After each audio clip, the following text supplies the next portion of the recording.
Now that was an interesting one. I went down to one of my permissions tonight just to knock down some rabbits for ferret food, really. They're still not quite big enough for, you know, the pot, to be honest. I mean, this one's like half, 3/4 grown, something like that. This is a doe. You saw the one I shot. Now, I went down, picked this one off at like 20 yards, went down, you know, nice and cleanly, but then upon picking it up, I was very, very concerned because the exit wound was like here. Now, bearing in mind, I'm going for a headshot at 20 yards. I'm like, my scope must be like hugely off. And it rang alarm bells for me because I was out scouting out a new permission with my brother the other day. And I was having really, you know, quite bad problems then as well, sort of missing rabbits I really shouldn't have been missing. Now, I put it down then to the wind because it was incredibly windy, and where we were it was very exposed, so I'd assumed the wind was just taking the bullet. But looking at this, it's definitely off.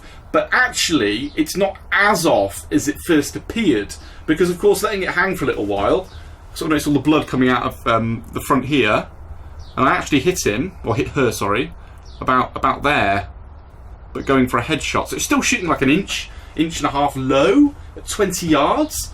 So that's off, but the windage seems okay. So maybe the wind was just me, or if it probably wasn't. I was probably just shooting low, but the elevation's definitely off. So at the moment, I don't trust my old T-bolt, which is annoying because normally that thing, it's very robust, to be honest. It's like I zeroed it once and then like for years it's been incredible. I mean, yeah, head shooting rabbits at 100 yards, no problem at all.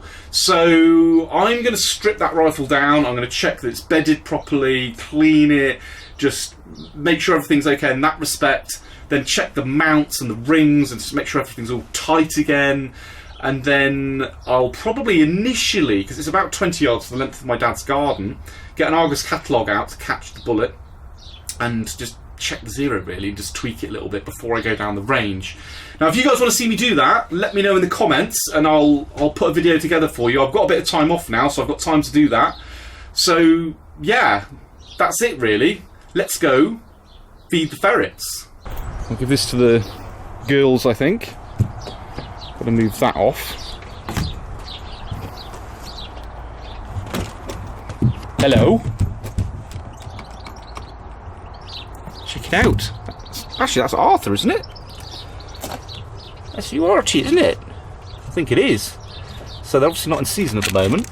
And he's obviously lost a few pounds because you can actually get through the gap as well, can't you, eh? The only reason I say it's Arthur is because you can tell by the thickness of his head and the size of him. But he's definitely lost his winter coat now, because when you guys last saw him, he'd have been sort of almost jet black, and I haven't seen him in a while, so that's why I didn't initially recognise him. But either way, hope you enjoyed that. Keep watching.